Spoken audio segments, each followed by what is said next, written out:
Oi pessoal, tudo bem com vocês? Por aqui tá tudo certo, curtindo a quarentena, ficando bastante em casa. E vocês? Estudando bastante? Espero que sim. Vim aqui hoje novamente para a gente continuar a conversa sobre as nossas revoltas da Primeira República, certo? Então no último vídeo a gente conversou sobre a revolta da vacina e hoje a gente vai falar sobre uma outra revolta que modificou todo o cenário no Nordeste brasileiro, tá? A gente vai falar sobre a revolta de Canudos. A revolta de Canudos, ela aconteceu no comecinho da nossa república, certo? Ela começou em 1896 e foi até 1897 e ela aconteceu no interior da Bahia, tá? E lembra que quando a gente estava em sala conversando, eu falei para vocês que desde a nossa independência, desde a vinda de Dom João, todas as melhorias, tudo que era feito para o Brasil era feito voltado para o Sudeste.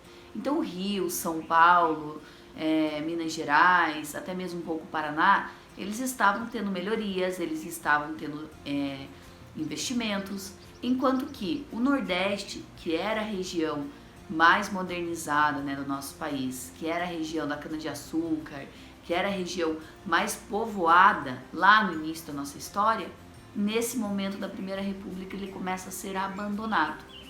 Então os governantes da época faziam muita coisa para São Paulo, para Rio, para Minas, e para o Nordeste nada. Quem tinha dinheiro vinha para São Paulo, para Rio, etc. E quem não tinha ficava por lá. Aí eles recebiam alguma ajuda governamental para sobreviver? Nada. Eles ficavam lá vivendo na miséria, porque empregos não tinham mais, já que muitos fazendeiros tinham descido aqui para o Sudeste, Sul e Sudeste do Brasil, certo?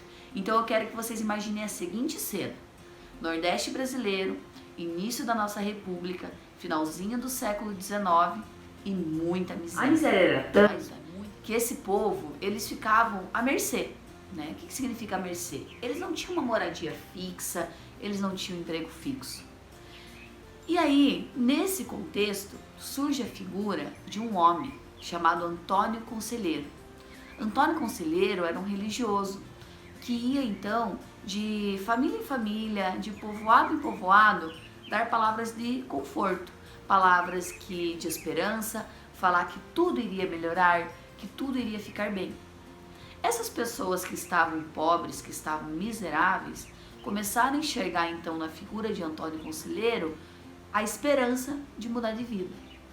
E elas começaram então a seguir Antônio Conselheiro. Só que Antônio Conselheiro, ele tinha um poder de convencer as pessoas, de confortar as pessoas tão grande, que quando Antônio Conselheiro percebeu, já eram mais de 30 mil pessoas seguindo ele. Já eram mais de 30 mil pessoas. E aí que eles criaram então o Reduto de Canudos, que era onde eles moravam. Esse reduto, eles não seguiam ordens do governo, eles não seguiam ordens de nenhum coronel da região. Eles viviam por eles mesmos.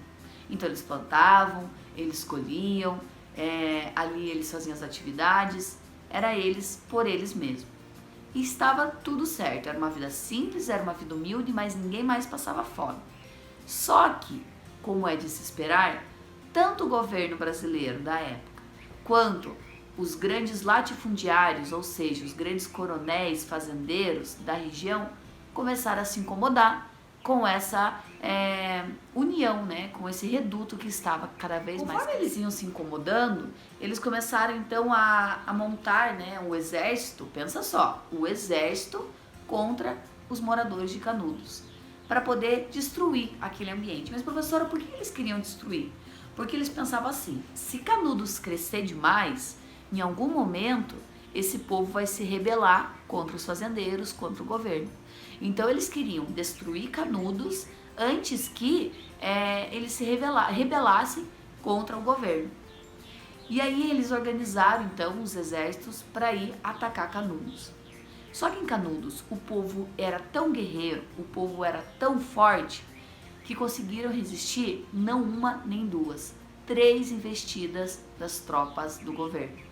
Ou seja, foi necessário que o governo enviasse seu exército 3 vezes para conseguir destruir o reduto de Antônio Conselheiro.